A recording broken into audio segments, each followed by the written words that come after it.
देखिए, final accounts जो हम करते हैं उसमें सबसे इम्पोर्टेंट उसका एंड रिजल्ट्स क्या होता है? Financial statements. और फाइनेंशियल स्टेटमेंट बनाने के लिए ट्रायल बैलेंस जो है बहुत इंपॉर्टेंट रोल प्ले करता है। तो आइए आज इसी पर डिस्कस करते हैं। हेलो एवरीवन, मैं हूं विकास मनी, आप देख रहे हैं ओएन स्टडी सर्कल। आज की इस वीडियो का टॉपिक है trial balance interview questions and answers, जिसमें हम देखेंगे कि ट्रायल बैलेंस होता क्या है और फिर ये पूछा जाए कि आप ये बताएं इसको बनाया कैसे जाता है, क्या इसकी नीड और इम्पोर्टेंस है।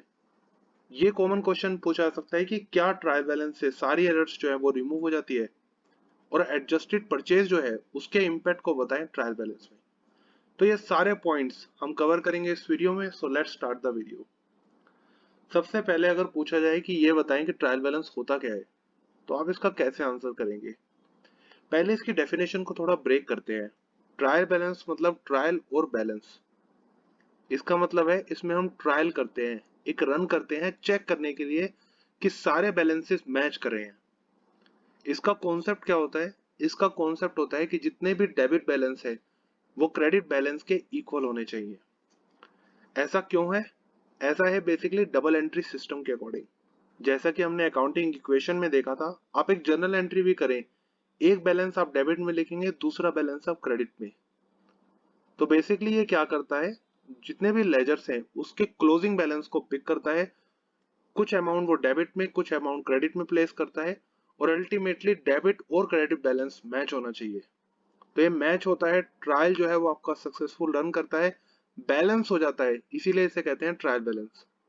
फॉर एग्जाम्पल, सनरे डेप्टर का ओपनिंग बैलेंस था 50,000, आपने पेमेंट कर दी 30,000 की, उसके बाद एडिशनल डेप्टर और आ गए 40,000 के, तो क्लोजिंग डेप्टर कितना हुआ? क्लोजिंग डेप्टर हुआ 60,000।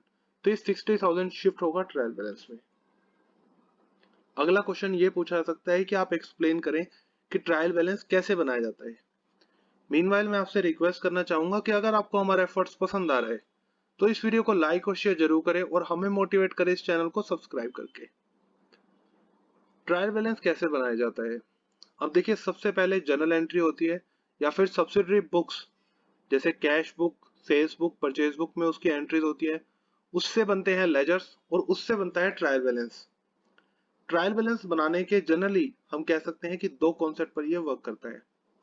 पहला कॉन्सेप्ट जो गोल्डन रूल ऑफ अकाउंटेंसी है, debit all losses and expenses, credit all income and gains.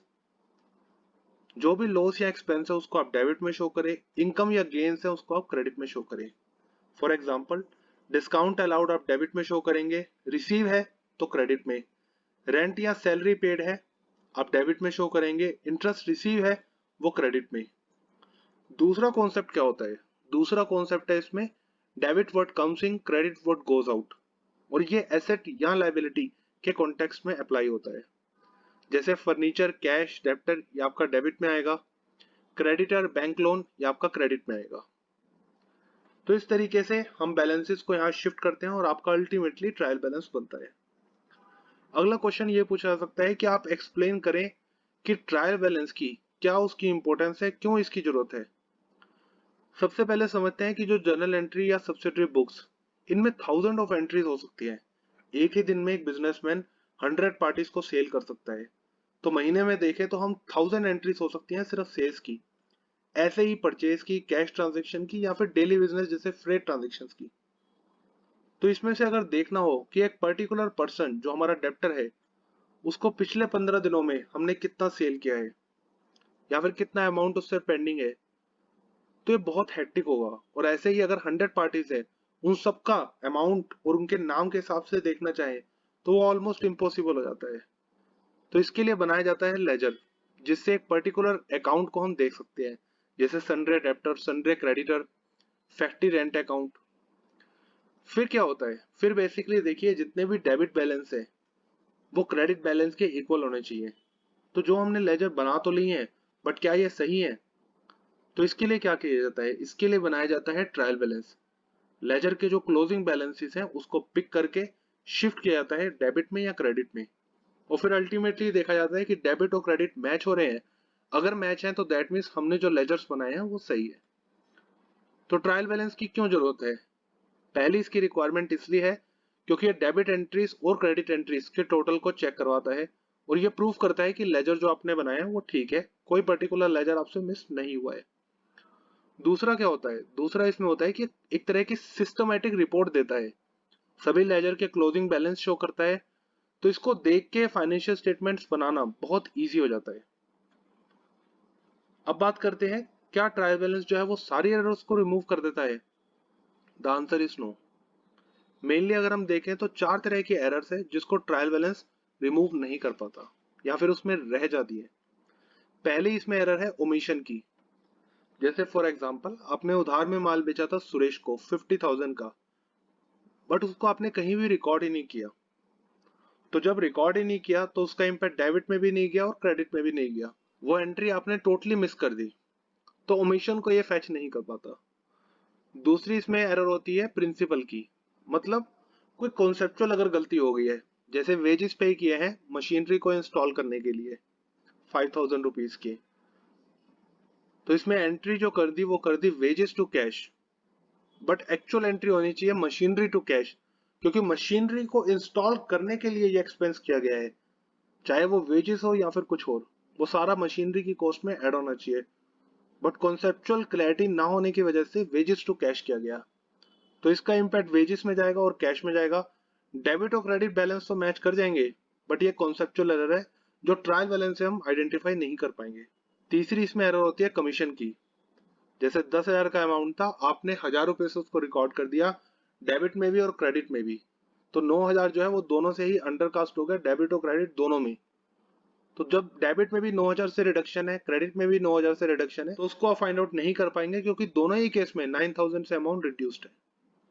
Fourth इसमें एरर होती है कंपनसेशन की। जैसे एक बैलेंस है डेबिट में ही, एक लेजर है जो 10,000 से बढ़ा हुआ है, दूसरा लेजर है वो सेम 10,000 से रिड्यूस हुआ हुआ है, मतलब संडे डेप्टर आपने दिखाना था 40,000 का, आपने 50,000 का दिखा दिया। वहीं अगर कोई एसेट कैश बैलेंस आपने दिखाना था लेट्स से 40,000 का, आपने 30,000 का दिखाया, तो एक लेजर आपने बढ़ा दिया, दूसरा लेजर कम कर दिया, और सेम इम्पैक्ट से, तो एक प्लस है दूसरा माइनस है सेम अमाउंट से, तो वो नल्लीफाई कर देगा, तो ऐसी एरर आप ट्रायल बैलेंस के थ्रू फाइंड आउट नहीं कर पाएंगे। तो ये कॉमनली 4 तरह की एरर होती है जो हम ट्रायल बैलेंस से नहीं फैच कर पाते। अनदर क्वेश्चन ये पूछा जा सकता है कि आप एडजस्टेड परचेज का इम्पैक्ट एक्सप्लेन करें ट्रायल बैलेंस में। अब देखिए ट्रायल बैलेंस में क्या होता है, हम बात करते हैं परचेज की। जनरली अगर हम देखें तो ट्रायल बैलेंस में ओपनिंग स्टॉक आता है और परचेज आता है, बट एडजस्टेड परचेज का फॉर्मूला क्या है, क्योंकि इसमें परचेज में देखिए ओपनिंग और परचेज दोनों इसमें आ रहा है, बट एडजस्टेड परचेज का फॉर्मूला होता है opening stock plus purchase minus closing stock. मतलब फॉर एग्जाम्पल 100 रुपए का सामान आपके पास पड़ा हुआ था, 300 का आपने खरीद लिया, अब आपके पास 400 का सामान है, बट आपने फाइंड आउट करने गए तो पता चला कि सामान सिर्फ 200 का है, मतलब 200 का जो परचेज था वो कहाँ गया, वो आपने बेच दिया, तो जो परचेज वैल्यू का सामान था वो आपने बेच दिया, दैट इज 200 रुपीज, तो उसे हम कहते हैं एडजस्टेड परचेज। इसका फॉर्मूला है opening stock plus purchase minus closing stock. तो इसमें ओपनिंग स्टॉक और परचेज को प्लस कर दिया तो इसलिए आप एडजस्टेड परचेज लिख सकते हैं, बट क्लोजिंग स्टॉक इसमें माइनस कर दिया, यहाँ माइनस नहीं था, यहाँ इसमें माइनस कर दिया, तो अगर एडजस्टेड परचेज आप ट्रायल बैलेंस में शो कर रहे हैं तो उस केस में ट्रायल बैलेंस में आप क्लोजिंग स्टॉक भी शो करेंगे, क्योंकि इसमें से क्लोजिंग स्टॉक माइनस हो गया जो नहीं होना था, इसलिए आप इसको दिखाएंगे यहाँ पर डेबिट और क्रेडिट को टैली करने के लिए। तो ये कॉन्सेप्ट होता है एडजस्टेड परचेज का ट्रायल बैलेंस के कंटेक्स्ट में। तो आज की इस वीडियो में हमने देखा ट्रायल बैलेंस से रिलेटेड कुछ important interview questions and answers. I hope you like this video, thanks for watching.